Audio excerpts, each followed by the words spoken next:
Welcome to Goddess Behavior, the podcast where ancient myths meets modern main character energy. We're your hosts, Steph and Laura. No textbooks, just great stories, hot takes, and some unhinged ancient audacity. So pour a drink, fix your crown, and step into your mythic era. This is Goddess Behavior. Okay. All right. Wow, we're episode 10. Episode 10. It's so exciting. Yeah. Made it. I know. I mean, I was reading about how most people don't get this far. So I was like, we're doing good. Today, we are talking about how the land remembers. Yeah, so how Native American stories are rooted in the land. Yeah, and how they're tied to certain places and linked to different people. Landscape that these people were living in. So Right.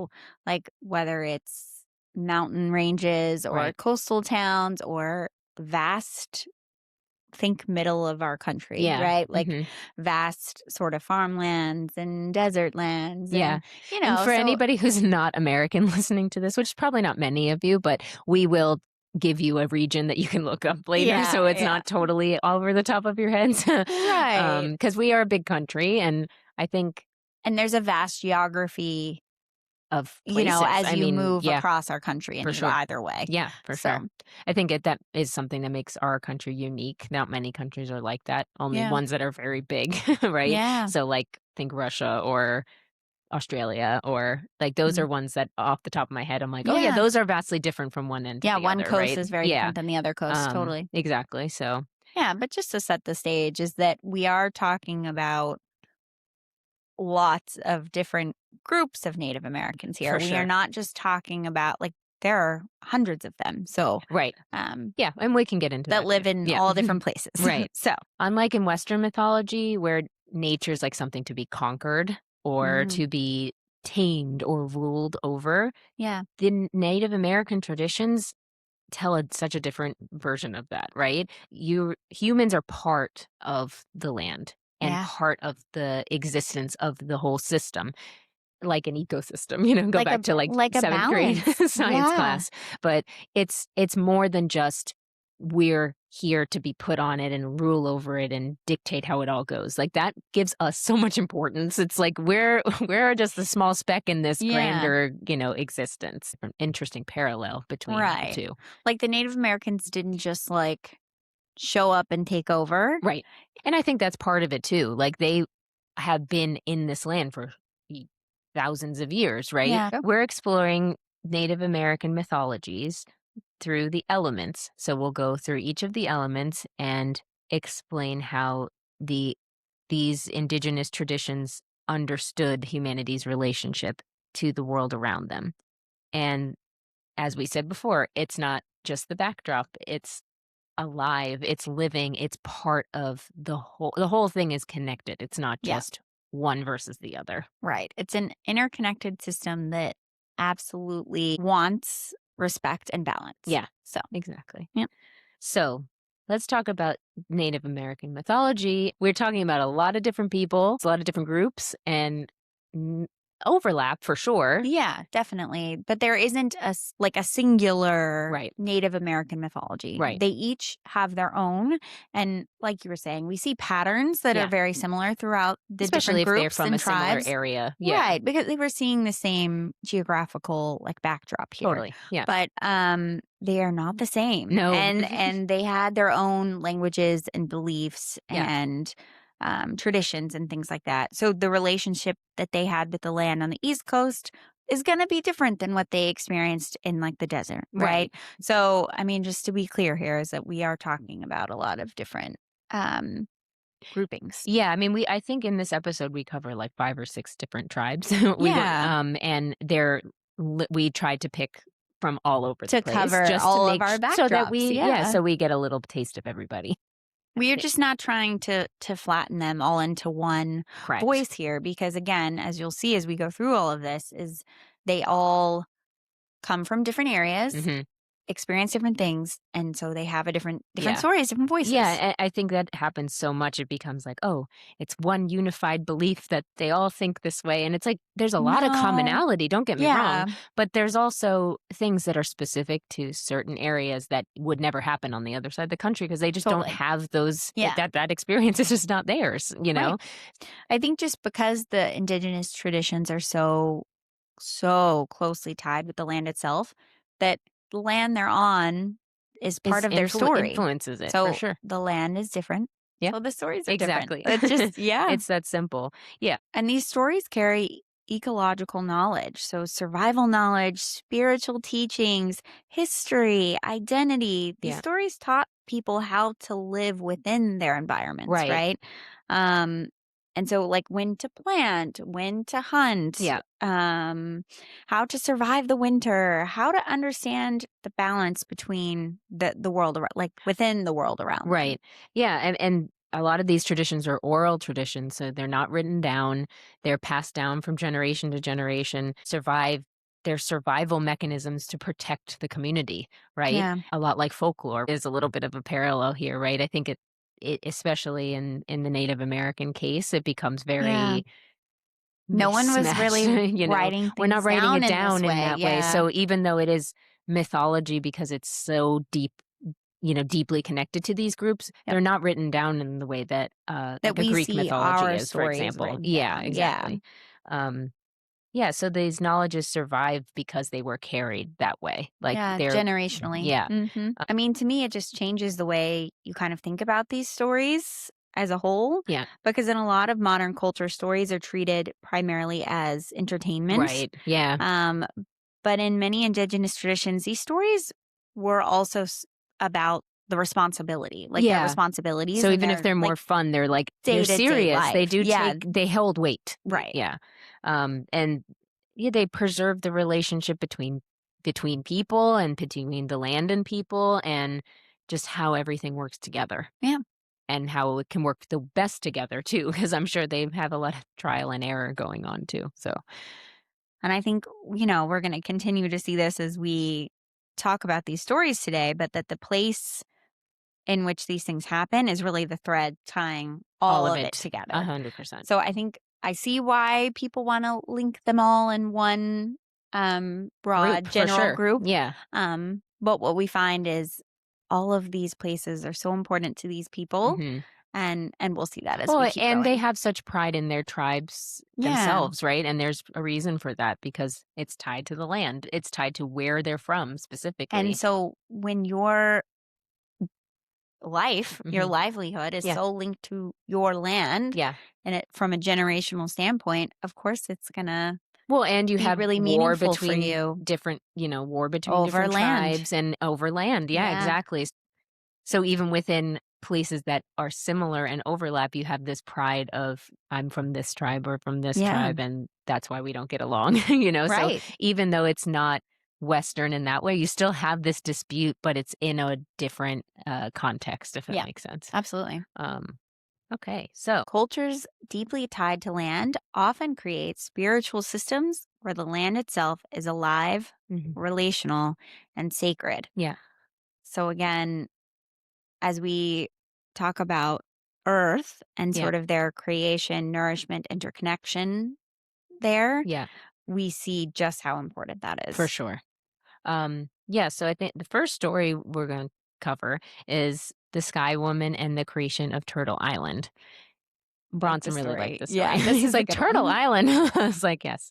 Um, so this story comes from again, these stories overlap, so this is just the source that we're taking it Yeah. from. But it comes from present day New York, parts of Pennsylvania, and southern Ontario, Quebec. So we're in the Okay. Like northeast region northeast. of the US, a little Mhm. bit into the Great Lakes, but not quite Yeah. that far over.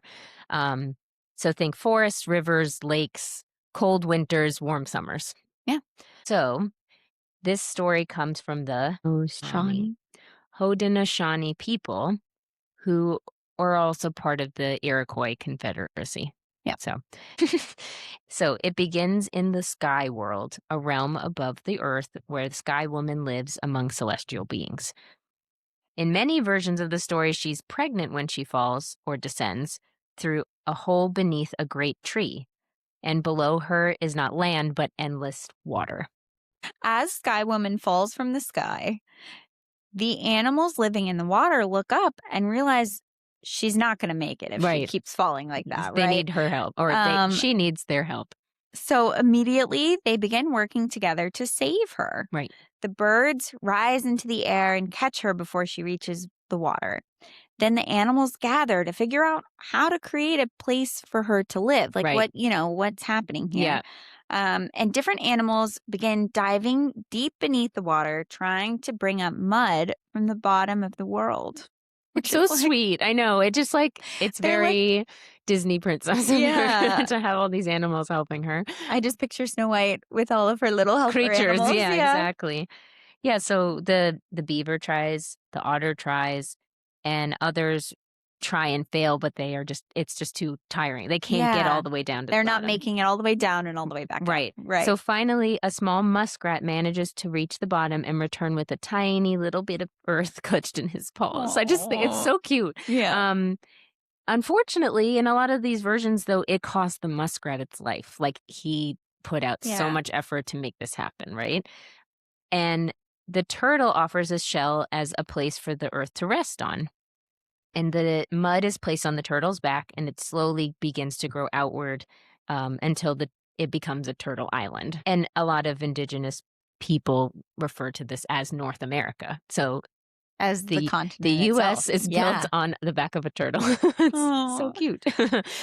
I love I that. And that's like what's so cool about the story is like it's about cooperation. It's not just about somebody making the land, like it Yeah. didn't just get made by some superpower human, or Yeah. a Yeah. celestial being, right? Like Right. some of these other Like a mythologies have. god. Right. Right. Yes. Sky Yes. woman. Correct. A sky woman. Yeah. Yeah. And like, nobody's conquering this world. It's coming into existence from all the different Yeah. pieces together, right? No one commanded that to happen, Right. which is just so different. Again, this is It's very a different. collective. Yeah. Yeah, right. And the animals matter, earth matters. The It's water all matters. happening It's all together. The playing sky, here. yeah, all of it's Mhm. connected in that way. Um, like humans arrive into this world that already exists with this interconnected relationship. Yeah. So they're, in other mythologies, it's like it's built by the gods and the gods let the people live there. It's like Yeah. that's not how that No, goes this here. is Yeah. very much like a connected System. ecosystem Yeah. that's happening here where the animals are also already there and already a piece of the water and the land For and sure.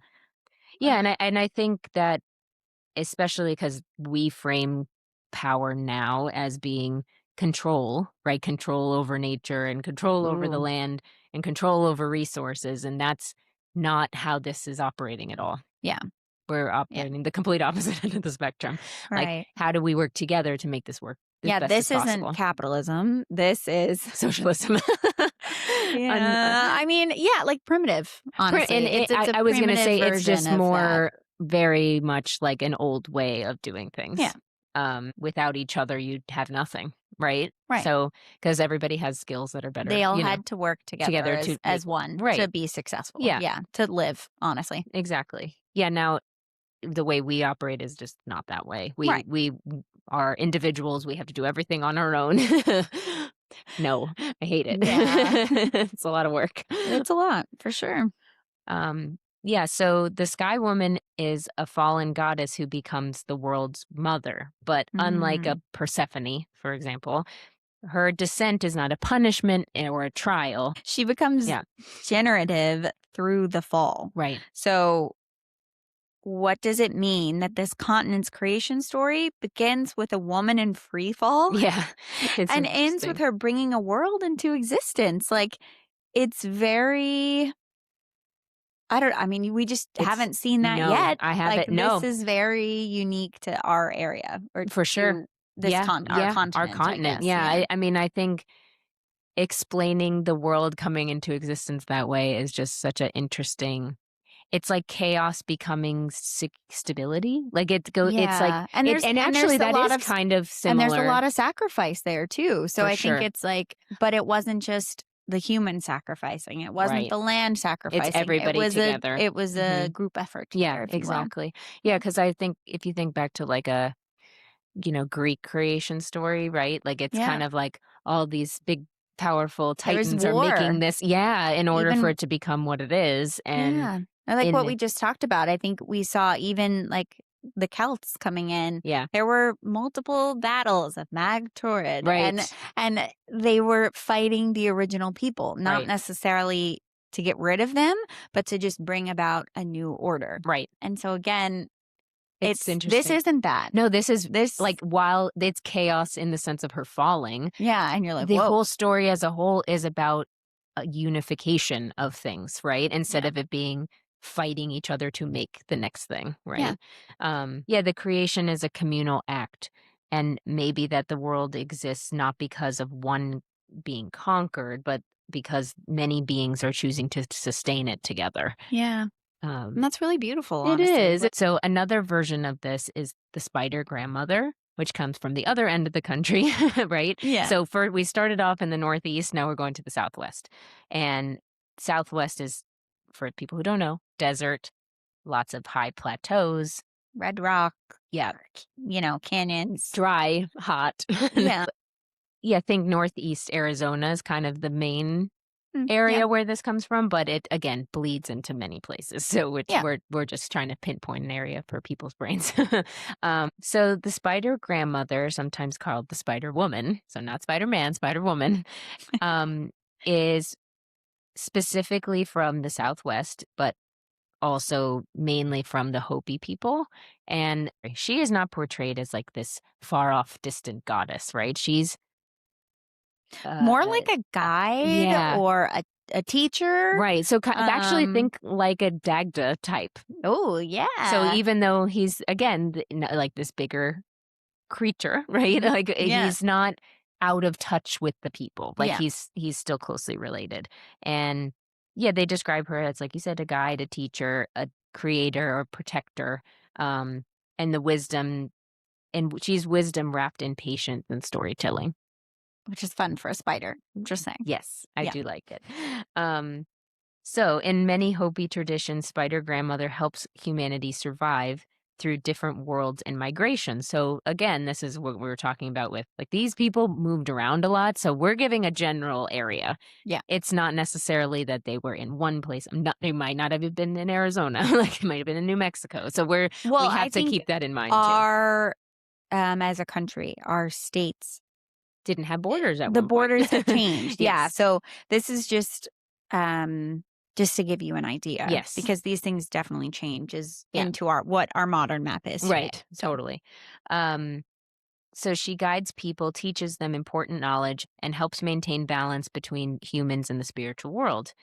In many versions of the story, she literally weaves the world into existence. And which I love. It it's gives me the so imagery of, like, what we were talking about Charlotte's with Web. invisible and also with invisible Yeah. string of, like, weaving people's fate together and 1,000%. creating this story. Yes. Um, I love Perfect. that. And So then good. the fact that she's a spider, I'm like, "Ooh." Well, and like weaving is such an important, not just in Native American culture, but in more uh, ancient culture, Yeah. weaving is such a intrinsic uh, craft work that is I very mean important to a lot of things. So to have her be this like creator of the world is super cool. yeah. I mean, because I think we see this with, like, tapestries. Yeah, The Greeks did vases, right? And so, like, baskets, it's anything, very all these things that it's are very much like an original piece of art. yes, So it's fun for us yeah. that this is a spider weaving a tapestry to The create the world. world. Yeah, it's Yeah. amazing, right? Yeah, so it becomes also this metaphor of interconnectedness, right? Yeah. Everything It's connects to getting each woven other and together. yeah, Mm. and that nothing is working independently. Every person exists within a larger pattern. Yeah. I mean, she feels very different from the kind of, like, hyper individual Yeah. hero myths Mhm. that we see in a lot of other like Western Yeah. storytelling. Her power is not brute force. She's wisdom, Right. patience, and like we were saying, like because she's weaving things together, Yeah. it's connection. So it's also Right. bringing people together too. Yeah. Yeah, again, it's again a power that's maybe not, valued in the same way. Because it's not conquering, Right. right? There were no swords. No This swords isn't. here. She's This just is building. yes. She's She's bringing people together. creation, yeah. Yeah. There's also something that's very powerful about the spider itself as a symbol, Mm. because spiders create very patiently, deliberately, thread by thread. Oh, The web doesn't just appear overnight, like it happens over right. time. It takes a lot of work. And it's built with intention, balance, and relationship between each connected strand. Again, it just shows how um, the power comes from creating things with this intention behind it. It's not just Yeah. made to be made, you Which know? if you think about spiders now, right? Yeah, Their webs take them a lot of they do. time. It takes a And long their webs time. are also designed so they can eat. I also You know what don't I like mean? them. They I know freak me out. I don't like spiders, but do I feel badly destroying a spider web outside? 1,000%. I I do. try not Yeah. to if Like I I don't try to have just to. leave it alone. Mhm. Yeah, and so I think that's part of why she's remained so consistent is because her story represents this idea of like depending on the understanding of the place and the interconnectedness of Like a everything. network. Mhm. Right. And it's the people, it's the trees, it's the plants, it's the and Yeah, everything like literally weaving being those things part of it together. together, and Mhm. without each other they don't work. Yeah, and again, we as a society do not value that. We Yeah. value everything be done quickly. Instant Everybody having power, gratification. what's more Yeah. powerful it just represents something completely different. The power of creation itself, right? She's creating a world on her own. That's amazing. Super cool. I think yeah, again, that's why she's such an enduring figure Yeah. and someone we see show up throughout um Native American mythology. Yeah. Yeah. And it's also like these stories work like a web in themselves, right? They're all interconnected and they all relate, and then each story is passed down, so it's part of that web, Yeah. Coming and together. it strengthens the whole thing together, right? Like if you cut one of these threads, it starts to weaken. Mm. So again, the interconnectedness is important. If you don't have it, if it's not all working together, then it's not It working. Period. will be Not good. weak. So Yeah. the next one we wanted to get into is the corn mother. Hmm. So corn mother is from I guess we'll go southeast, Yeah. eastern, let's say Georgia, Tennessee, North Carolina, South Carolina, Alabama. So yeah, I guess I don't know. Southeast is definitely Southeast the way is to yeah. describe this. And the like Appalachian woodlands. Hmm. So forests, mountains, rivers, humid, Hot. as we know Yes. here.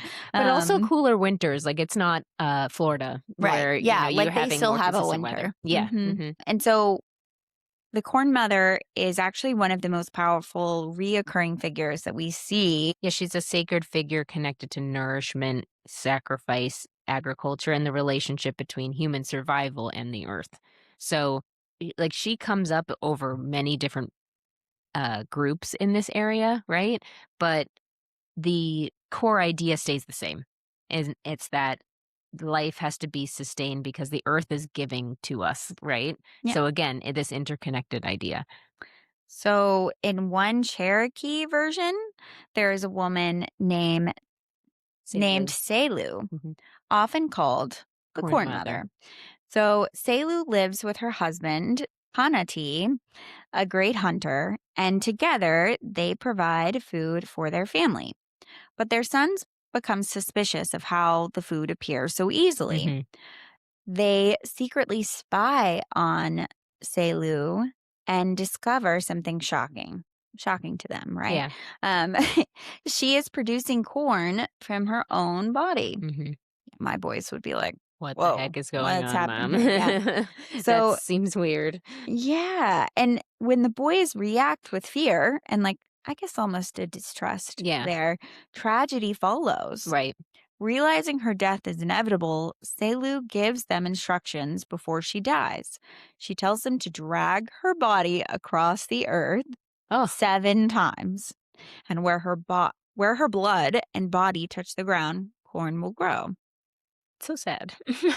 After her death, corn begins growing from the land, becoming one of humanity's primary sources of nourishment. Right. So I think we've all like had a Native American Appreciation Day or like Lots of corn. celebration, and Yeah. there's always tons of corn. Yes. So the corn imagery definitely comes from this like corn Oh, for mother, sure. Yeah. and was something that our land could produce, Right. I right? mean, it's their So primary like crop, right? yeah, So, I mean, having this story explain how it came to be where it was so plentiful, especially in this area where it's very fertile farm, farmlands, country, yeah, right? hmm, Say even to this day for that matter. yeah, Um it's such an interesting way of creating this like mythological figure that then translates to being the earth itself. Like it's so like yeah, again it's self-sacrificing in a way, yeah. right?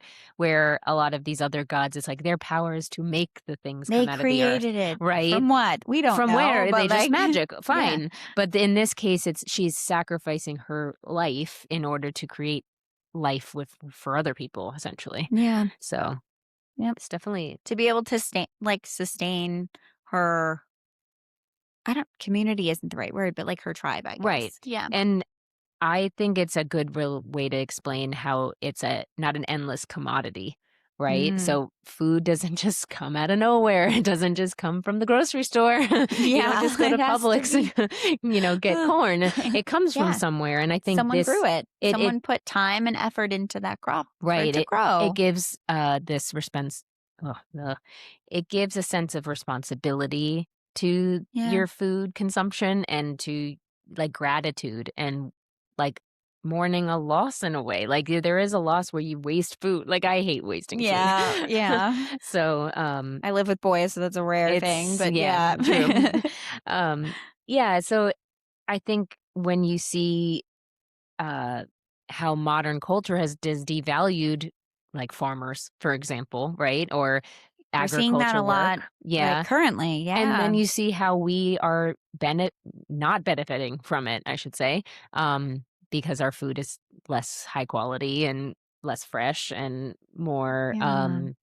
mono Yeah, I mean, chromatic, well, we're you know. poisoning our land. I mean, not to go there, but that's We the are. reality of it is that our we're not putting in that. The choices we're making are not allowing for the land to thrive. They're Yeah, like creating this situation where we have limited options now, and the farmers are being forced out of their own jobs, and it yeah, becomes we're only going to grow what we want to grow from like the company standpoint, where it's like that's not how this should work. yeah. I It's just, making it something it shouldn't be. yeah, and I think the government's control of a lot of these farmlands is changing it Yes. intrinsically. Yeah. So when And we're it feeling the being effects of that now, whether that's high cost of food, right. um, Well, and it's being bought up by other people. other countries. Yes. So, Don't love um, that. I think that's an interesting thing too, right? So, like, the Native Americans passed it to our original settlers, and the settlers now are passing it to a whole different country's people. Like, that is a very strange who thing. don't even live on the land. So they don't So care. it's, Yeah, why would they yeah, they're care? removed from it. So Yeah. So it's it's it's problematic. not great. Yeah. Yeah. Yeah. But so I think she embodies this whole idea that like harvesting and planting and feeding the community is a spiritual experience. It's more Right. than just eating. Yeah. That's why I love to eat, because it is a spiritual experience for me. Should be. It's done right. Especially, yeah, this isn't humans mastering nature. It's survival through relationship with the earth. Absolutely. And the earth is our origin in our body, but the origin is never static. The next element is what breaks it open and forces change. So, fire. Fire. Yes. Yeah, so fire, I think we can look at fire as sort of a transformative, Mhm. and it's usually a little chaotic, Oh, and there's some action involved with a yes. fire, right? It Yes, doesn't just exist. for So, sure. um, Yeah, the coyote. Our coyote, yeah. Yeah. So coyote we see in the plains. So Western nations like the Dakotas, Nebraska, Wyoming, Oh, Montana, like you were saying before, the square states. square states, All the ones with yes. the very neat lines, which also seems very odd to me. Again, all of that is political. So like I don't 1,000%. Yeah, yeah. I just think it's funny how, like, on the East Coast, we go from very odd, Well, we and went it with actually our we're mountain following a ranges. little bit more Yeah, to, it's a like, the more natural natural. pattern, Mhm. right? Yeah, so, like, you have it following rivers or mountains or Yeah. lakes or things like that, and then further over we go, we're like, "Oh, they're just big plots of land." They were like, let's just rectangle you out. Yeah, Like it's very odd. I just never thought of it until were talking about it this morning. Yeah. Yeah, so the Great Plains, right? It's big open grasslands, rolling plains, but very cold, harsh winters I too, think that their weather in general is a lot harsher out in there. general, because there's Yeah. no protection. You When have there's no trees. it's a lot of like really bad storms, Hmm. lots of Tornadoes. wind. Yeah, all Like these they kinds of get a things. lot of they get Hmm. a lot of things happening out Very there. harsh. So, Yeah. in my Buffalo. brain it would make it hard to live there. Yeah. Yeah, and, like, the buffalo migration is, like, what they follow. So the plains Oh people are yeah. actually very transient, even maybe more than some Within other their groups yeah, and it's within their weather own well, area. and it's weather related, Yeah, right? Like they have to 1,000%. Yeah. survive and they Mhm. didn't know what the heck was happening with the Yeah, think like hunter-gatherers Right. because they definitely were more that way, like, Yeah, yeah, they so had to be where their food source was. yeah, So, the food source the animals intrinsically knew, like, "Hey, they this weather followed comes in, so things. we have to move." Mhm. The people would follow those animals. Exactly. Yeah, Yeah, it was a, intrinsic thing for almost, sure. yeah. Yeah, so the coyote is the ultimate trickster. I can't read about Coyote and not think about Loki, so it's Oh, just fun for me, yeah. 1,000%. We will definitely get into that. Yeah, I mean, he depending on what nation we're talking about, but he can be clever, selfish, funny, reckless, wise, destructive, and helpful. So he's a lot of things. And, He's a like, lot of all within the same story. That chaotic was goblin fun. energy, not like one thing by any means. Yeah. And he is constantly getting himself into trouble, the people around him into trouble. It's again, trickster, chaotic. He's the guy that, like, is stealing things he shouldn't. Mhm. He's ignoring warnings. He is really I don't know, sometimes we see him driven by greed, Yeah. curiosity, ego. I Yeah, mean, just, like, things that typically cause someone to make a bad decision, for sure. honestly. Yeah. Mhm. Yeah. Yeah, he's definitely representing something that And this it is our male energy yes. character. Are but a lot of the time his bad decisions influence the world itself. Like they reshape what's going on. So he has big consequences too. He's not just running around being goofy, you know? Like Yeah. it's more than just that. One story found in several variations tells of coyote interfering with death. Mm. So, in the beginning, according to some traditions, death was not necessarily permanent. Ooh, So, spooky. there was debate among the beings about whether humans would be allowed to return after dying. Oh, okay. Some wanted life to continue endlessly, others believed there needed to be a balance and Okay. finality. Yeah. Fair. And of course, Coyote gets involved. Yes. In many versions, Coyote argues that death must remain permanent, Mm. sometimes out of impatience, sometimes out of selfishness, sometimes because he believes endless life would overcrowd the world and disrupt balance. It's not wrong. Yeah, I mean, I think. Yikes. Yeah. Ugh. And once the decision is made, it cannot be undone. Yeah. So, I mean, yeah, here I actually agree with Coyote. Yeah, I mean, Yeah, I death is think part of the human it experience, really and it's is been this that way from cyclical part of life yeah, it's there. Yeah. been from the beginning of time, right? Yeah. And it's such a big concept for a trickster story. Beneath all of this humor and chaos, the story is wrestling with these big existential questions, right? It's again relating to something bigger, the interconnectedness of it all, right? Yeah. Death is part of it. And what is the meaning of life, right? What can balance exist without endings? You have to have an ending at some point, right? It's Yeah. I mean, and also it's recognizing that the land cannot sustain everyone forever. You know what I right. mean? Like I think that that while he's lighting this fire, if you will, and disrupting the order, like what other people are Yeah. thinking should be the case, he's saying, "Hey, wait a minute, this is going to cost something. This comes Right. at a price." Right. So it's also recognizing that It's more than just yeah, one. you can't just want you can't it sound I don't mean to say it this way, but like you can't just selfishly want to live forever No. because there's a back end of that where Yeah. maybe the land can't support everyone Right. forever. Yeah. Um well, and that's what makes him so fascinating, right? He's very contradictory. He's messy. He's not Yeah. uh which is frustrating for a human. I would have, it's Yeah. a hard concept to pin down, but that is exactly the point, right? He's not a polished hero. He's reflecting the imperfections of humanity. Yeah. He survives through adaptability and wit and creates problems all the time, right? So that's a person. A human is that. That's Even if you're yeah. not intentionally or you're not a chaotic human, but people do that. Like it doesn't And matter who and you you have are. to learn that, like, again, we're raising humans Your right now. So like choices are have actions have consequence. consequences Yeah, and the more natural consequences you can learn, honestly, the the better. better. Yeah, Yeah, like if I don't have to give you a punishment, you can just learn on your own. perfect. Love Beautiful. that. Yep. Um, so if actions have consequences, then when humans act without thinking, then that it disrupts the balance. Like it, Yeah, it's messing with sort of the respect between humans and nature. right. Yeah. And it's funny because it's like Coyote is all silly and goofy, and then all of a sudden he's like, "Wait a minute, this is serious This now." doesn't feel right. Yeah. Yeah.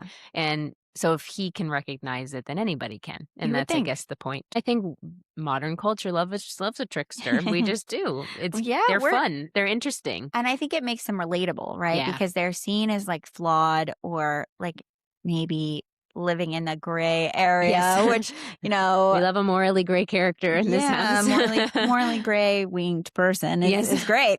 um, but yeah, we really are drawn to those sort of chaotic, unpredictable individuals Mhm. because they feel more real. They Yeah, feel relatable. definitely. Yeah. Um, yeah, and they're meant to be in a Native American traditions, they're meant to be more than just comic relief. They're meant to be warnings, teachers, A lesson. disruptions of Yeah. ego. They keep you in check. They remind people that intelligence without wisdom just creates disaster. I would argue that that's absolutely true. I think, like, we need more of that. Bring back the coyote. Yeah, Yeah. I love it. Um, yeah, so important to note, Coyote's not evil, but he's necessary to Yeah. create this balance, like to show balance, right? You have to show this crazy end in order to see that the other side, Yeah. like where we meet in the Cause and middle. effect. Yes. Yeah. Um, and So, like I pointed out when we started this, is like Coyote and Loki are both these sort of trickster agents, if you right. will, So right? Loki is from Norse mythology. Oh, whoops. Yeah. Just to preface for people who don't know, but he's also in the Marvel movies. So if Yeah. you've seen the Marvel movies with As like Thor and Thor's Loki, tricky brother. he's Yeah. that's it's a pretty good depiction, I think, I of think so. who Yeah, they Loki do is. okay with So that. um if you know him from that, then you would Then understand you this understand trickster this enough. energy. Yeah. Yeah. They're agents of transformation for sure. And where Loki's arc bends towards apocalypse, so Mm. like the Norse end of the world Yes. scenario, Ragnarok. Coyote is cyclical. Correct, yes. He fails, he suffers, he resurfaces, he disrupts, and again, it's repeating itself, Which it right? makes a lot of sense if you think about their creation story. Like it's all connected, right? Yeah. So a cycle of it happening over and over is not unlikely. And unfortunately, we see patterns in human Yeah. existence where that is the case. Or like a We make a mistake. generational thing. Yeah, Mhm. exactly. Like we make a mistake, we learn from it. We tell people not to do it, but they do it anyway. Like it just comes back Uh, around over and over again, right? especially as parents, I Yeah. think we see that a lot where it's just Gyring. like, come on, Why do how we do many this again? times Yeah. do I have to tell you that's a bad idea? Yeah. But Don't what do they believe me. do? What do I know? They do it anyways. Yeah. Okay. Fire transformative, right? But there are forces that don't transform, they haunt. That is where we're going next. Air. So our Yes. unseen forces. Unseen forces change sort of Imbalance. yeah. Yeah. An uncomfy vibe, Movement. honestly. Yeah. That if you think of air as a element in itself, you Yeah. kind of get the idea. Right. So the Wendigo. which is Eastern Canada. Yeah. area. So you could say like Michigan, Like East Wisconsin. and then like Midwest, kind of North Yeah. Midwest near the Great Yep. Lakes. Yeah. Yep. Um, again, lots of fresh water, dense forest, rocky shoreline, very cold, and yeah, abundant waterways, right? So Yeah. a lot of water ties despite being in the middle of the country, which is such an interesting thing. Yeah. Which, like, to those people, the Great Lakes are their ocean. They like consider And that they their look like it. beach. It's And I'm like, amazing. Like, okay, wow, mind blown fine, here, right? but sure. It's even like when we moved here, I'm like, this is a river. It looks like the intercoastal. Like, just Yeah. so I think the Wendigo is kind of a monster and misunderstood, if you will. Love. Yeah. And it it's important to say that the Wendigo comes from the Algonquin speaking cultures, which include traditions connected to the oh Anishinaabe, Cree, and Ojibwe. Ojibwe communities because modern pop culture has turned the Wendigo into a generic horror monster. Yeah, It's something not great.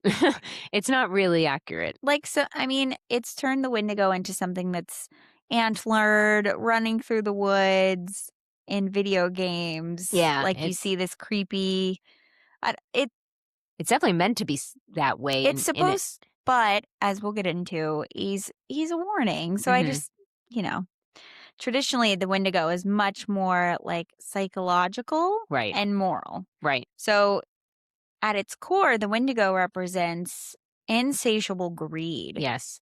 which again is an important lesson for people to learn. Yeah, consumption without limitation, it's not great. Don't love that. Hunger that can never be truly satisfied. And that symbolism makes a lot more sense when you understand that the environment these people and like these stories emerged from. Yeah. In harsh northern winters, survival depended on community cooperation. Right. So think of like the squirrel storing his nuts for Right. winter, right? Like, Exactly. Yeah.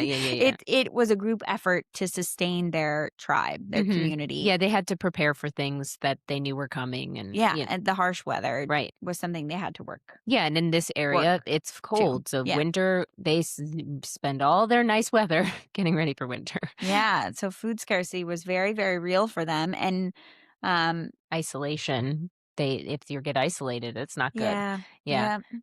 And again, with the squirrel, Hoarding. the hoarding, yeah, the hoarding resources and prioritizing selfish survival over Mm, the survival of the group is not great either. is, Yeah. yeah, that could be catastrophic For too. sure. Yeah. So, the Wendigo becomes the embodiment of what happens when a person loses their humanity Mm, to their drive to just sustain themselves, okay. right? So Yeah. when they're choosing to just look after Right. them Yeah. versus the community. Right.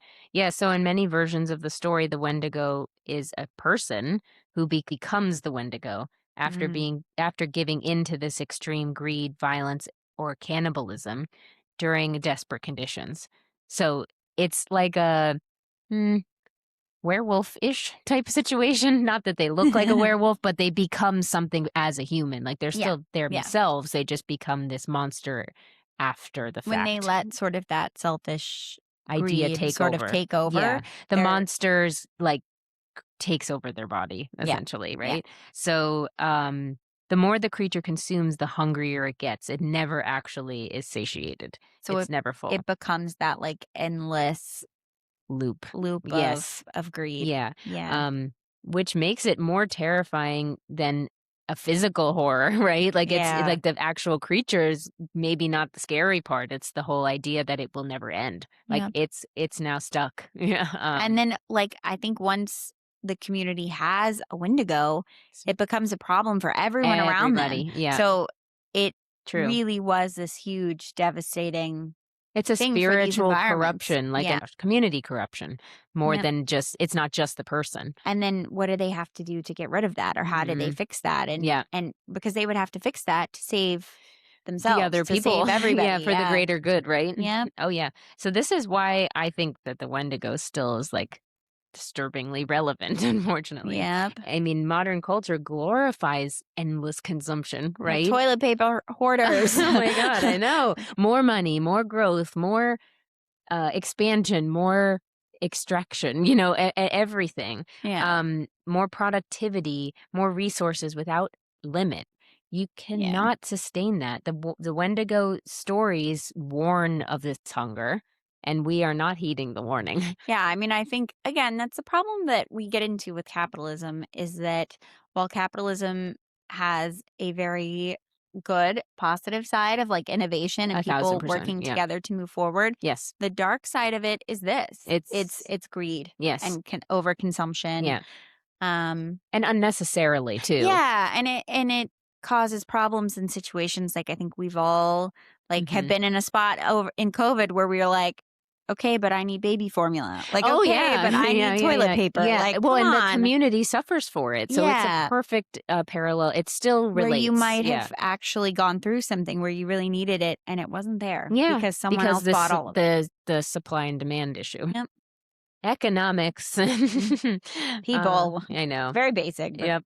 Yeah, well, But yep. yeah, I think that's why these stories endure and why they are so important is Yeah, because they're not just monster stories. yeah, They serve as for warnings. sure. Yeah. Yeah, it's what happens when humans forget the responsibility they have to each other. Yeah.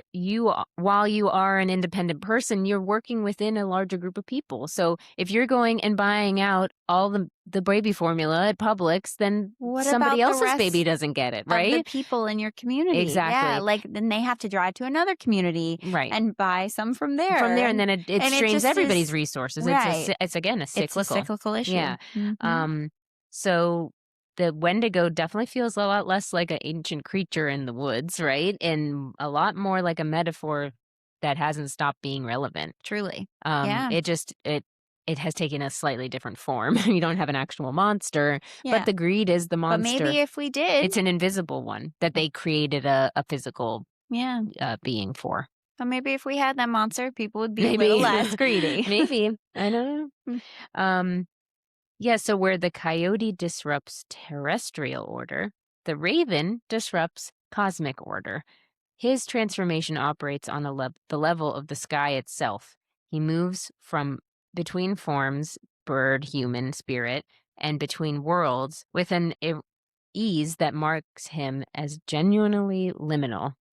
Yeah, so the raven is definitely a liminal, creature And I that we'll think you see see it here. in Yeah. other mythologies even, Yeah, like, the raven look at shows up a lot. our friend the Morrigan came up again. Shocking. Yeah. But she has represented ravens and Mhm. Odin and, Yeah, a lot of I mean, there's quite a few. ravens are a They're common fun. image, Yes. yeah. So this one is Arctic and the Pacific Pacific Northwest. Northwest. So, I mean, even what would now be present day, like Alaska and um, Northwest Canada, Yeah. Greenland. It's so, like, Arctic can encompass a lot of things. So, like, think very far north, right? Yeah. But then also think, Washington, Oregon, British Columbia, um, that Yeah, general Pacific area. Yeah. Northwest. Yeah, you could lump Um, in there. and so you have kind of like these a lot of rain or a lot of snow where it becomes a lot of darkness. Like you have a lot of, Yeah. you know, time where it's not so sunny and bright outside, right? Yeah. And um, kind of Rugged rugged. coastlines. Yeah, I Yeah, was gonna lots say. and lots of rains. Um, but also a lot of nature. Like it's very like heavy to me. Yeah. Like even to this day Yeah, compared to I a would lot say of it other is. regions. Mhm. A lot of forest, a lot of creatures, a lot of all that kind of thing. So Yeah, mountains, harsh terrain. This is definitely a I good think way to so. put it. Mhm. Um, the Arctic is maybe less mountainy, but harsh in a different way. Yeah, The harsh cold. So the raven is also a trickster and a that sounds right. transformer, creator, chaos bringer, all at once. The raven feels like a mythological embodiment of I caused a problem, so I accidentally helped everyone. Like that's kind of their story, right? Again, kind of like the coyote. Like the Yeah. coyote does something and creates a cause and effect, where Mhm. the raven actually does it and it benefits everyone. So it's a kind of the opposite end, actually, now that I say it that way. Yeah. Um, so in the Inuit version of the story, The world exists in darkness, no sunlight, no moon, no stars. Light is being held or being hidden away by a powerful figure who keeps it locked up inside a box, separate from the rest of the world. And the raven decides that that's just not okay. The raven uses trickery, shape-shifting, manipulation, and outright chaos to get close enough to steal the light. In some tellings, the raven transforms himself into something tiny, like a pine needle, so that he can secretly enter the home where the light is being hidden. So, like, he's using Ooh, every trick he's yeah. got, right? And that, again, classic trickster, right? Yeah. Not brute force, not battle, but just this elaborate cosmic breaking and entering, right? Like, I like it that way. That's yeah. funny. So eventually he does succeed in opening the container holding the light, and suddenly the moon, the sun, the stars scattered into the sky, illuminating the world for the first time. And what's cool is like he's again not this perfect hero. He's flawed, right? Yeah. And he can be sneaky, he can be disruptive, selfish even, right? But he's creating something that benefits everyone. So again, this interconnected Right. I mean, idea, you need right? light You to need survive. You need light to grow grow food. Yeah, So yeah, exactly. light is still very important. Yeah, especially in a place like the Pacific Northwest or Where the they don't Arctic where get they don't light get a lot of a sunlight. bunch. Yeah. Right. Um, in these regions where the winter's darkness can dominate huge portions of the year, sunlight is essentially not just aesthetically beautiful, but it warms and it gives opportunity for hunting and travel and survival itself. Yeah. Yeah. Yeah. So becomes bigger than that. Yeah, Yeah. this story isn't just explaining where the sun came from. It reflects a world where light feels precious, right? Mhm. It's something they didn't, Like see Thea. very much. Yeah, yes. And I Mhm. think Raven stories are fascinating because they reject the idea that transformation always comes through perfect, noble Mhm. figures. The Raven is messy here. Yeah, for Yeah. sure.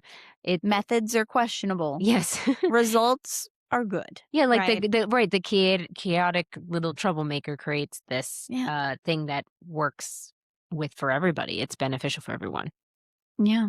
It's a deeper lesson that appears in many trickster traditions, Yeah, and that the disruption can be dangerous, right. but sometimes disruption is necessary Necessary. for change. Yeah.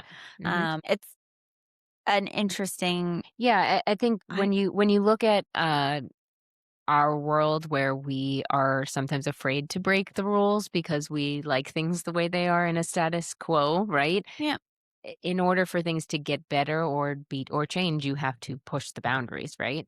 And yeah, I think this is kind of Raven's example of like, oh, it's been locked away. No, I'm not accepting that. Like, we're going to keep going yeah. after it We need this regardless. out. Yeah. Right. So sometimes for the greater good, you have to break the rules. Yeah, so air comes with a lot of warnings, imbalance made visible, appetites made monstrous. The next element moves differently. Water doesn't warn, it waits. Yay. Spooky. Yeah. Water is typically seen as sort of this power, mystery, and all around just kind of respect for nature, right? Like Yeah, water is a very necessary piece of all of this. Um, she's sensitive. and so we see this with the sea panther. Yes. So think the Great Lakes. So again, like Yeah. that same area as before we were talking about with Like Michigan, yeah. Wisconsin, Yes. Ontario. Yeah, Great Lakes. Yeah. Um again, cold winter, but a lot of water. Yeah. And a lot of like forest and that too. Um So this one is the sea panther is pretty mysterious. So the underwater panther, I think the title alone, people are like, "What do you mean? yes. Why?" Yeah. Sometimes called the Mishipeshu. And honestly, this creature feels less like a simple monster Mm. and more like the embodiment of nature's raw, unpredictable power. Mm. Yeah, I get that from a panther. Yeah, yeah. Yeah, I let yeah, I mean alone an that's what it says. underwater Yeah, panther. sea panther. Ugh. Yeah, descriptions vary between nations and stories, but the underwater panther is often portrayed as a massive feline being connected to the lakes, rivers, storms, and dangerous underwater forces. So I'm thinking like they don't have tides per se, but just like that water is powerful. Like Yeah. it's dangerous, right? Yeah. Um, it's sometimes depicted where it has horns, scales, spikes along its back, or serpent-like features, which is interesting for a Ooh. panther. Yeah. Um, almost a fusion of land Mm. and water creatures combine to something ancient and supernatural. So it's definitely like a monster in the sense that it's not like a regular panther. Like, you're not seeing it that way. Like, it's meant to Yeah. embody more than just a cat. To cross his waters safely, you must show respect. So, offerings, prayers, acknowledgement. Mm, Um, those who treat the lake as merely a resource, who cross without mm. recognition, who take without asking, those the lake swallows, right? Ooh, Like there's yeah. like a nope, you didn't earn this, you know? Yeah. Mishipeshu is not punishing. He is enforcing a relationship that was always supposed to exist. Right. So obviously humans need the water and the Mhm. creatures and things that are in within the water, but there's a balance here. I think we saw Yeah. this with Sedna too. It's Yeah, like for sure. if Um respect is there, it's fine. Yeah, I mean, like before modern technologies, lakes, rivers were giving like life-giving, but they were also unpredictable. Yeah. So if you're not, giving the respect that it deserves, it's like you're only gonna make it worse. Let's put it that way, right? Yeah, Yeah, like storms would appear out of nowhere. Water could provide uh, food, transportation, but it also could be deadly the next minute, right? So absolutely. you have this underwater panther that's representing this tension, right? It's not just That's a good way to look at it's him. Yeah. not yeah, it's not bad, it's not good, it's just power, right? Yep. So this um It's a balance that exists is mm, because they're keeping it in check. right. And I think it just is sort of the embodiment of like not making it fear, Yeah. but almost also giving it a face Right. that maybe does seem a little intimidating Yeah. so that you Again, like the understand Wendigo. these are real Right. consequences that you can face Yeah. if there isn't a respect there. Correct. Yeah. Yeah. Yeah, I think, it's kinda again, like I said, the Wendigo kind of representing something bigger that is intangible. Yeah. So for, people to Understand understand why that it's this bad. difficult Yeah. concept can be it's easier to, make it physical. Totally. Yep. In many traditions, beings like Mishipeshu guard underwater realms, copper deposits, sacred knowledge, and spiritual power. Some of these stories portray encounters with the creature as dangerous punishments for disrespect or imbalance. Others treat it more like a guardian um, tied to sacred energy of the water itself. So, what makes it such a fascinating creature is that it um, reflects the world view that nature is neither safe nor controllable. So, again, everybody's connected. So, you can't control the water, but you can respect it, and that will Yeah. help you manage it better. Right. I mean, again, like anytime we take a boat out or, Mhm. like knowledge is power. You have to pay attention to the tides. You have to pay Yes. attention to the winds. Mhm. There are so many factors and variables that go along Yeah. there where learning about the water is also a form of respect. Like you, Yes. you also just have to be knowledgeable. Yeah. Yeah. So Yeah. there's that too. Yeah, I mean, if you go out blind, it's definitely a different I'd say, all experience. right, It's good not luck. Yep.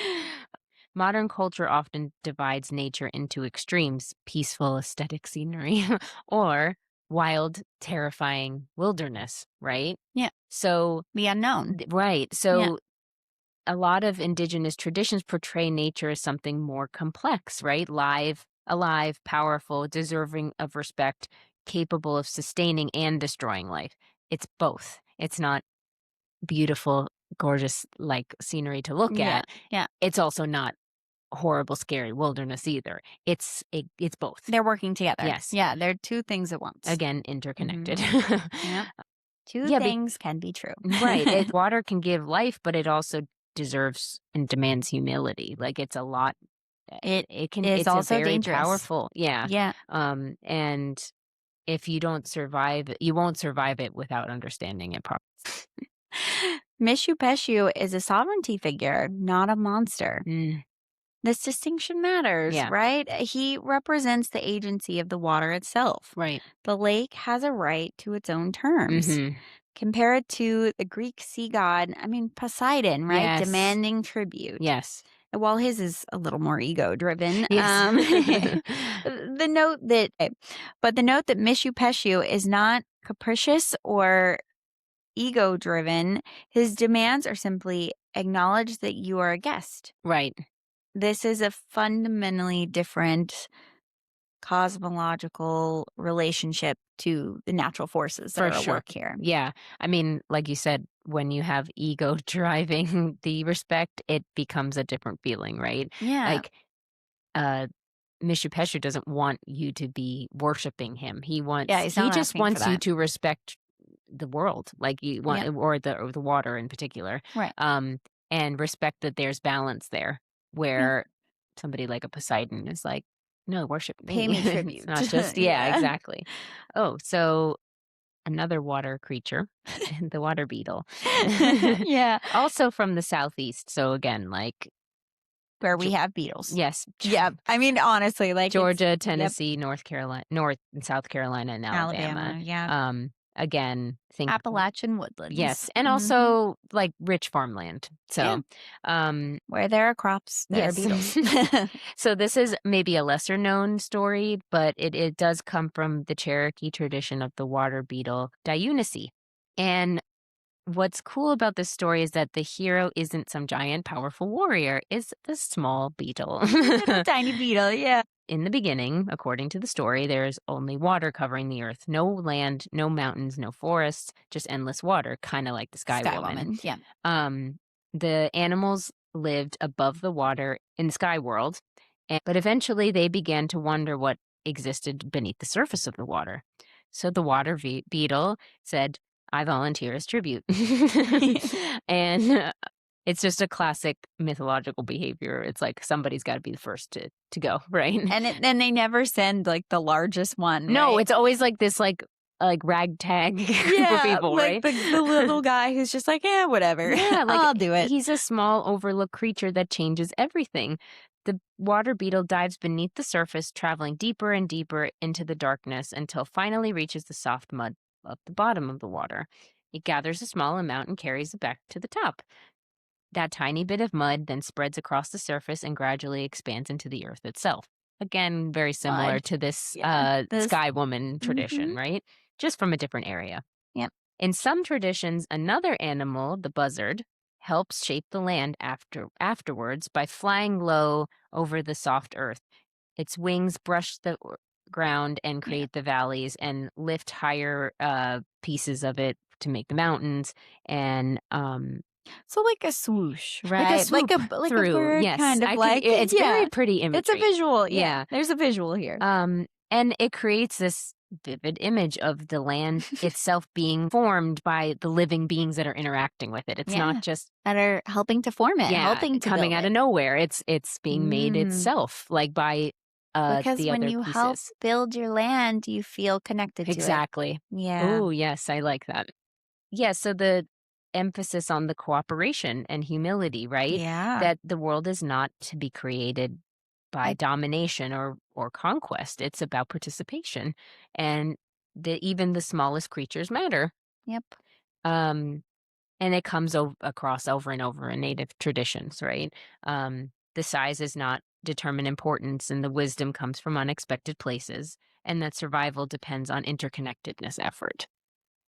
Because without water beetle, there is no earth at Earth, all. yeah, Yeah. doesn't exist. That's something really profound about the fact that creation begins not with violence or control, Hmm. but with curiosity. Yeah, So yeah, that feels like a very, yeah. Like he dives in because he wants to know what's going on. like He it's doesn't, instinctual, right? Like right? it's just like, oh, what's down here, you Yeah, know? it's not to conquer. Yeah. Yeah. Earth, fire, air, water. These are all elements that hold us. But there's one more above it all that what the sky holds is not just weather, but time itself. So we're gonna move up to the sky, and I mean Yay. the stars even. Yeah. Yeah. Cosmic, it represents cosmic time and ancestors watching, right? And that's a big theme with the Native American Yeah, culture, and sort right? of the long view of, like, how these stories are kept. Yeah, for sure. Um, so this gets into what's called the Seven Sisters. Mhm. Yeah, so they One of the most fascinating things about Native American mythology is how many nations have stories connected to the Pleiades, mm, the star cluster, of the right? 7 sisters, yeah. And it's now called or referred to as the Seven Yeah, Sisters. And what's incredible is that these stories appear across completely different regions of North America. yep. I mean, think they're still looking at the same sky. Mhm. So that is, Yes. and it's very fun for us because the Yes. sky is something that everyone can view the Can same. see. Yeah, Yeah. exactly. The themes across what the sky represents are the same, right? Yeah. They are an escape from the day to day. They're transformative, survival related to survival, and the sky becomes memory, right? Yeah. So a lot of the tradition of the storytelling would happen on at a campfire under the Yeah. Under stars, right? stars. And they would connect the stars to these stories. Um, so in one of the best known versions of these Pleiades, or the Seven Sisters, is from the Plains tradition, so the Lakota people, Yeah. um, who are connected to the Devil's Tower, which is in Wyoming. Mm. Um, and again, this is like a Great Plains region, so big open space, harsh winters, not a lot of protection from the elements. Um, and according to the story, big group of young women were being chased by a massive bear. Hmm. Desperate to escape, they climbed. Hmm, man or bear? um, Huh. desperate to escape, they climb onto a rock and pray for help. The earth responds. The rock begins to rise higher and higher into the sky, lifting the girls out of the bear's reach. As the bear claws on the side of the stones, it leaves grooves in the rock face, which traditions connect the vertical markings still visible on the Devil's Tower today. Mm. The girls are carried into the sky, and then they become the stars of this Pleiades cluster.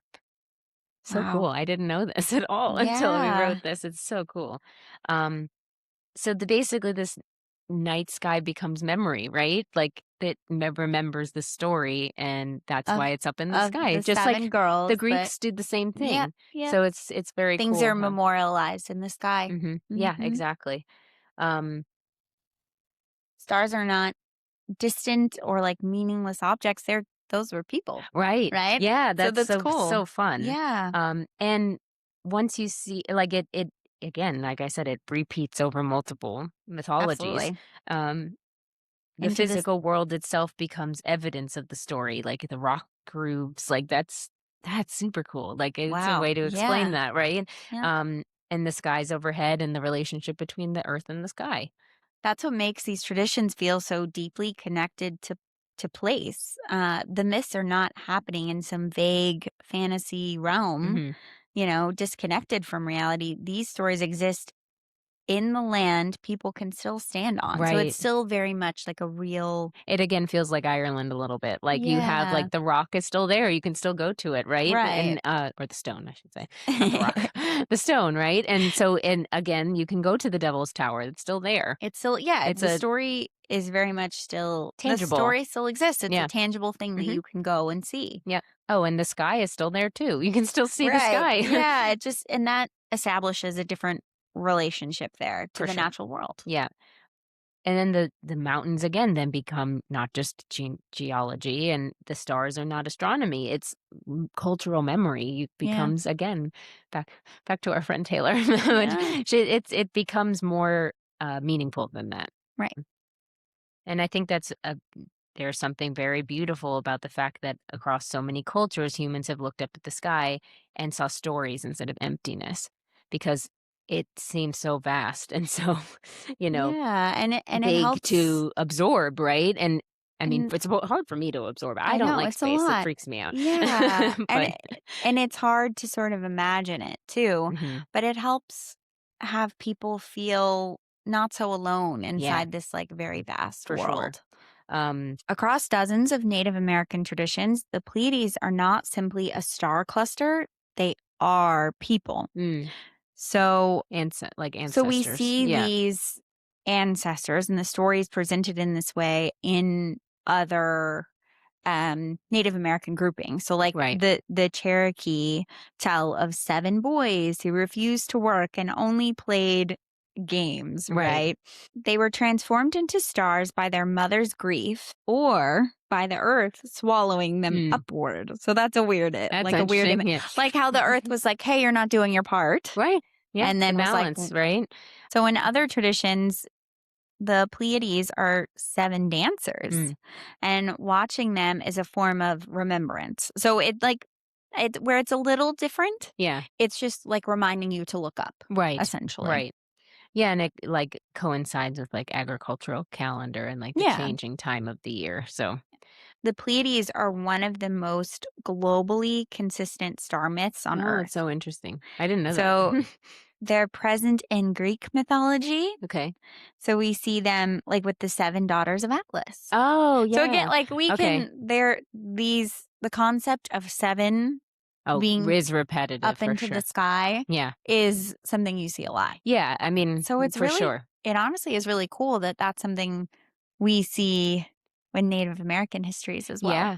I mean, we see it across a lot of different things where the stars are connected to mythology. So Aboriginal it's Australians. 1,000% Yeah, something we can get into later. absolutely. I'd love There's to. The a sky. lot of Hmm. connection with the stars and mythology. Absolutely. Um, and I just think it's interesting how it becomes a human experience and not just tied to anyone in particular. Yeah. Um, And just sort of the importance of like what that space holds, mhm, just how vast it is and like why are these stories reminding us to look up mhm. and honor them Yeah. and value them I in think that it's way. also being part of something bigger than you. Again, Yeah, this connectedness to the earth and something bigger than you, right? It right. becomes And so in a world where people are n- increasingly selfish and sort of yeah. have moved away from this, it is important to sort of look up and Yeah. remember that, Yeah.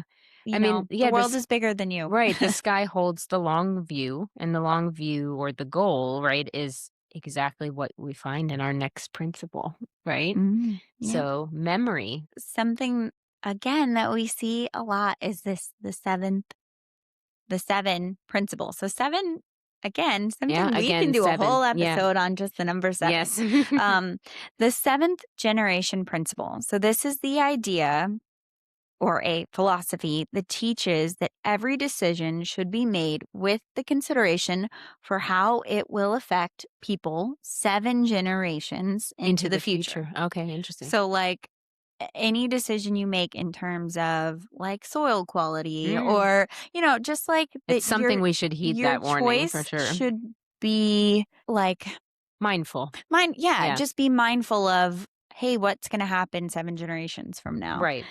So it pauses and asks humans to consider the long-term health of their land, water, animals, community, and those not born yet. Mhm. The land remembers how humans behave within it. And so these stories survive because they taught people how to remain in a relationship with their living world. Right.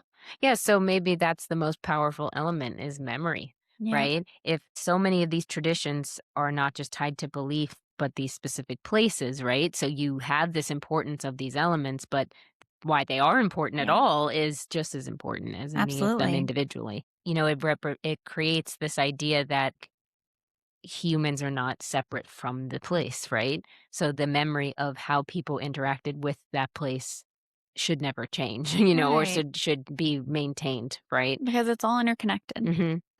So one of the hardest things to talk about with this, right, is the that the communities have been removed from this land.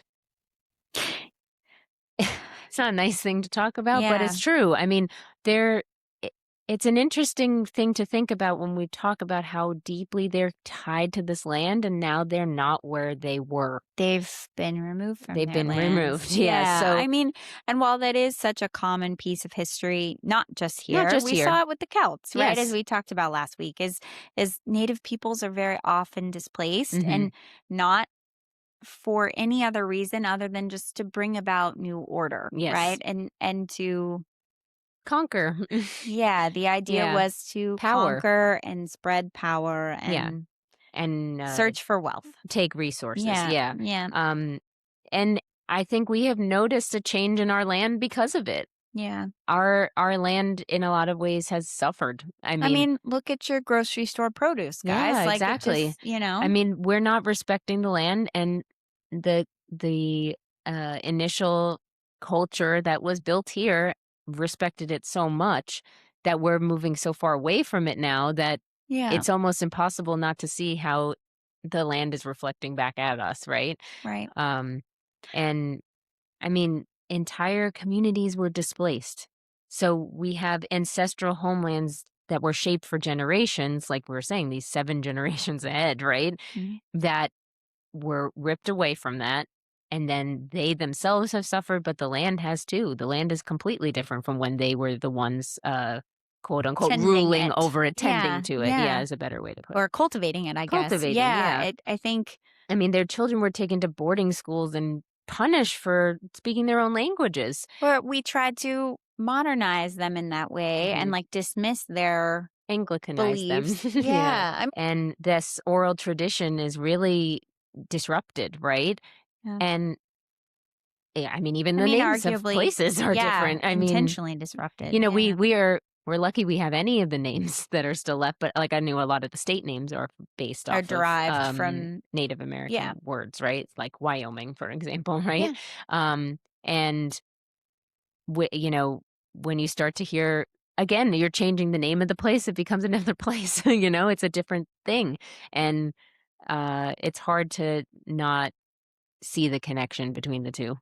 Yeah, I think we've just moved very far from like the place's history Yeah, and moved it into sort of these politics with land disputes and resources within the land, and it becomes just about what the land can give to us, not what and we can give it we've to them. lost the balance. Yes, Yeah. 1,000%. Yeah, and despite all of those things, these communities are still around.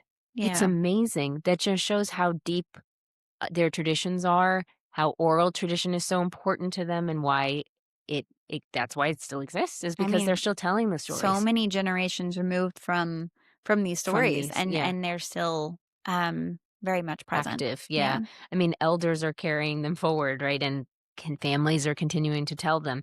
People have fought to keep this memory alive, Mm. and that's what's, you know, the only Yeah. reason we still have them, unfortunately. Yeah.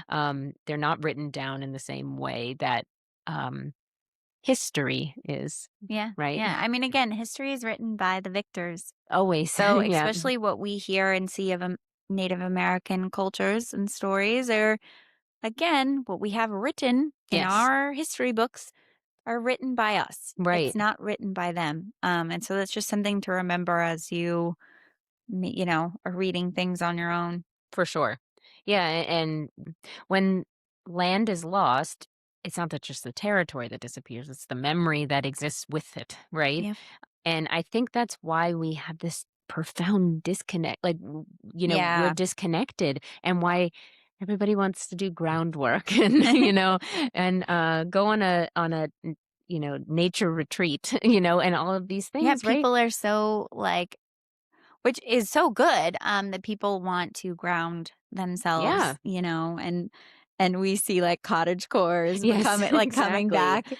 Um, Hiking, gardening, all these things that, yeah, like, it are is. trendy, right? But they are there's a reason that we want these things. It's because Yeah, we've been pulled so far away from it as, like, a day-to-day thing in yeah, our life, right? yeah. So it becomes a hobby now instead of an actual function, I right? mean, and I think Depends on the person, but, people are starting to look at, like, just as an homesteading example, and yeah, things like that, but, right? like, what is so big right now is AI, and so Yeah, what's the opposite of that?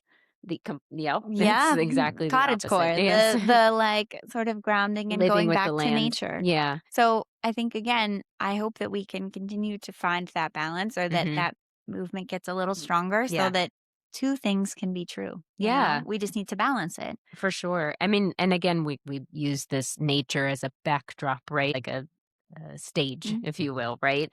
Um, I think it becomes like the backdrop of the self improvement, right? Instead of being an actual relationship. You're improving yourself by gardening more or by going on a wellness retreat, but Absolutely. are you actually connecting with the land? Are you No, letting yourself really. You're not connect? letting Yeah. yourself. Yeah. Exactly. And that's why, indigenous tradition challenges that completely. Mhm. You have to have There's this connection to the land itself. It's a relationship. You work together. And So without there's some that, sacrifice there too that is uh-huh. required there Right. Like too. your convenience is sacrifice if Yeah. you'd go Yeah. this route, right? Right. And it's just something that you have to take in consideration if you want this relationship with the land. Yeah. Um, so I was trying to find a quote unquote pop culture reference that was not Pocahontas because it is not, it's Can't wildly do that with inaccurate. me. And to Cannot be do that with honest, me. it doesn't really fit with the stories we're trying to Yeah. tell. Yeah. Yeah. So I was thinking about a well-known 90s movie or 80s movie. I don't know. 80s, It's 90s like movie? late 80s, 80s. Yeah, early that's what I was 90s. thinking. Yeah. Called Fern Gully. So this movie really actually fits very well because if you think about the premise, right? It's about the relationship between the people or the what It, is it? they're like Fairies? fairies. Yeah. Fairies, yeah. Like native to those woods. Yes, and they And and so they become very interconnected with the land, yeah, right? And this big human. industry Yeah. essentially comes and takes over it, right? So the rainforest in the film is alive, interconnected. Every creature, every plant, every spirit exists within the same system. And the central conflict becomes when industrial deforestation Yeah. enters the balance, which mirrors very much what we've been talking about. Mhm. Um, the imbalance created by endless consumption, right? Absolutely. Um, and Which, Hexus is like the evil guy, right? yeah. So he's the entity of pollution, greed, deconstruction, and unchecked hunger, consuming everything with around him without limit, right? And that feels like the Wendigo, It right? It's does. almost Yeah. exactly the same Greed. idea, right? Mhm. Um, I think that's kind of why this story of like Fern Gully, I think, is in the Amazon. Yeah. Like a Um, rainforest. yeah. Yeah. So it's definitely one that I remember hitting as a kid, being like, "Why are they ruining the rainforest?" Like it's Yeah. very Right.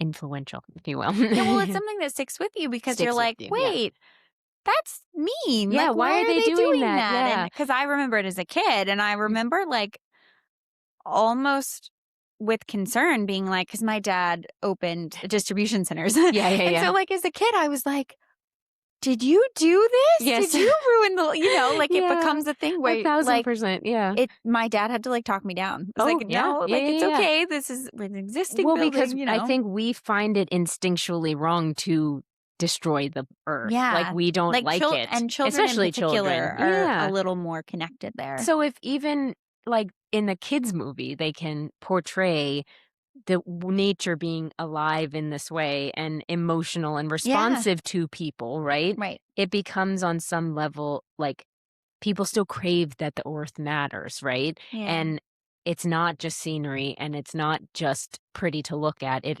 actually, we're connected to it. And because we've come so far away from it, we don't feel like we are.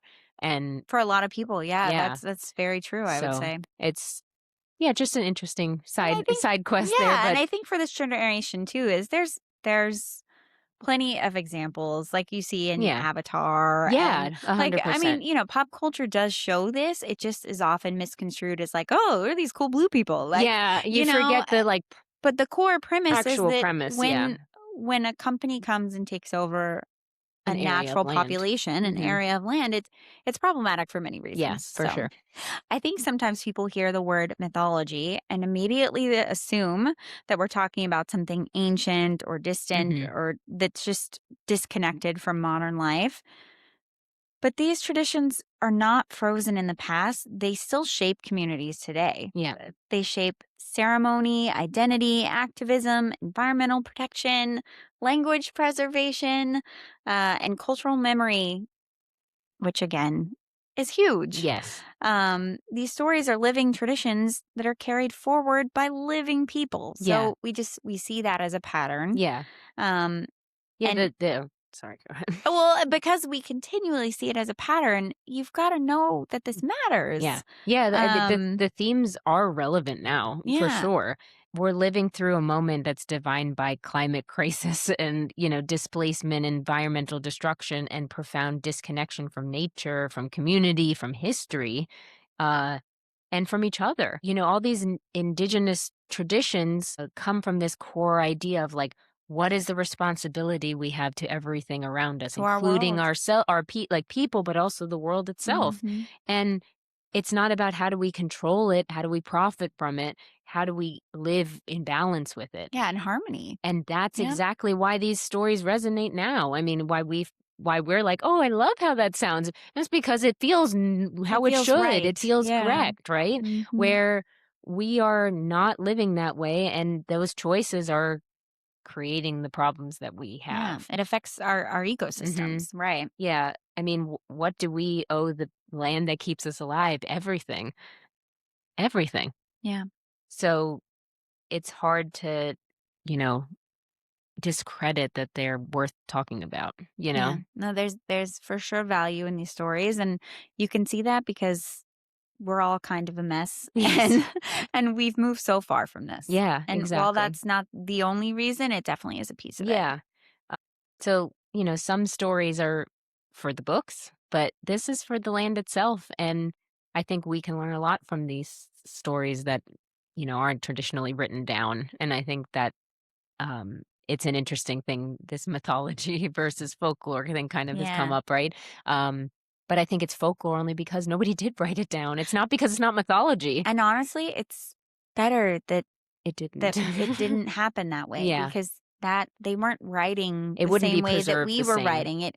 It's preserved the way they intended it to be Yes. preserved. Yeah, it's Yeah. more in And that's line with why their it own tradition. it can come off more as folklore, Yes. but the reality is that's just how The their nature of their creation stories, telling their it. mythology Mhm. is just told this way. Right, Yeah. exactly.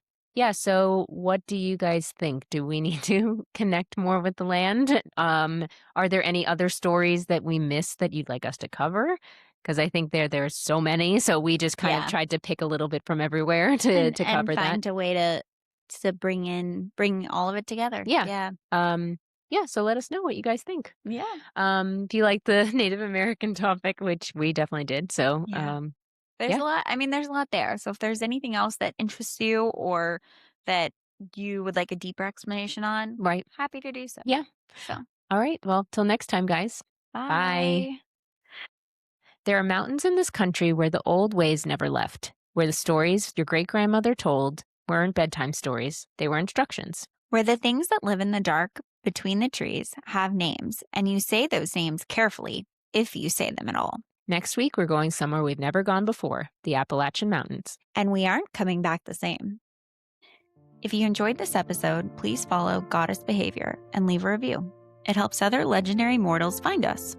Questions are always welcome. No oracle required. Stay bold. Stay curious. That's Goddess Behavior.